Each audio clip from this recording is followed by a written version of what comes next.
Hi అండి, welcome to my channel. ఇవాళ తోటకూర పులిహోర ఎలా చేయాలో చూద్దాం రండి. పులిహోర అంటే ఆకులో ఎలాంటి పప్పు వేయకుండా వండడం అండి. ఫస్ట్ ఆకుని 3 times వాష్ చేసుకొని పక్కన పెట్టుకోవాలండి. ఆకుని ఎప్పుడు ఎక్కువ వాటర్లో అలచి పెట్టుకోవాలి. ఇప్పుడు 2 తక్కాలి, 2 ఆనియన్లు, 10 వెల్లుల్లి రెబ్బలు తీసుకొని కట్ చేసుకొని పక్కన పెట్టుకోవాలండి. మనం ఒక కడాయి పెట్టుకొనేసి 5 tablespoon ఆయిల్ వేసుకోవాలండి. ఆయిల్ హీట్ అయ్యాక 1 tablespoon ఆవాలు, 1 tablespoon జీలకర్ర, కొంచెం ఉద్దిపప్పు, మంచినపప్పు వేసుకొని ఫ్రై చేసుకోవాలండి. ఇందులోనే వడిమి వేసుకొని ఫ్రై చేసుకోవాలండి. దీన్ని వేసుకోవడం వల్ల కర్రీ చాలా రుచిగా ఉంటుందండి.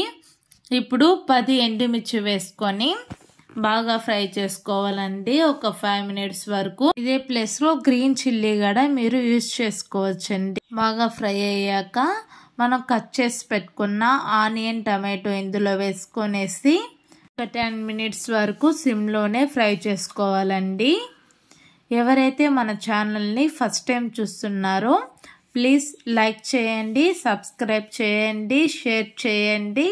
థ్యాంక్ యూ అండి. ఇప్పుడు ఆనియన్, టమాటో 50% కుక్ అయ్యాక మనం ఒలిచి పెట్టుకున్న వెల్లుల్లి వేసుకొని ఒక 5 minutes వరకు ఫ్రై చేసుకోవాలండి.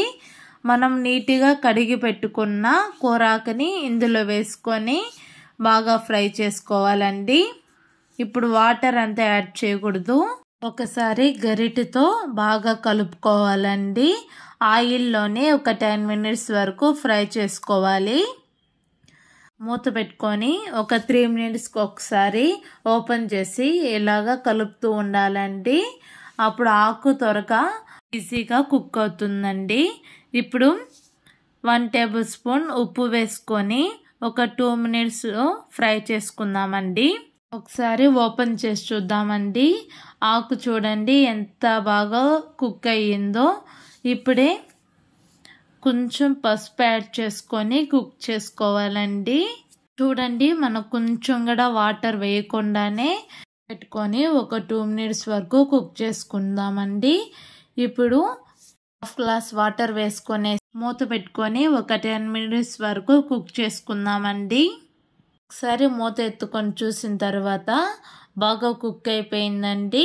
చిన్న నిమ్మకాయ అంత సైజులో చింతపండు వేసుకొని ఒక 2 minutes వరకు కుక్ చేసుకుందామండి. 2 minutes అయిన తర్వాత ఒకసారి ఓపెన్ చేసుకుందాము. చూడండి ఎంత బాగా కుక్ అయిందో. ఇప్పుడు ఎండుమిర్చి, చింతపండు ఒక మిక్సీ జార్లో వేసుకున్నాను. ఇప్పుడు ఆకును వేసుకొని సట్టిలో ఇలాగా ఎనుపుకుంటే చాలా రుచిగా ఉంటుందండి. ఇప్పుడు ఒక ప్లేట్లో తీసుకొని మీకు కావాలంటే పోపు వేసుకోవచ్చండి. మనం ఫస్ట్లోనే పోపు వేసుకున్నాము. ఇలా వేడి వేడి అన్నంలో పులిహోర వేసుకొని తింటే చాలా రుచిగా ఉంటుందండి. Thank you.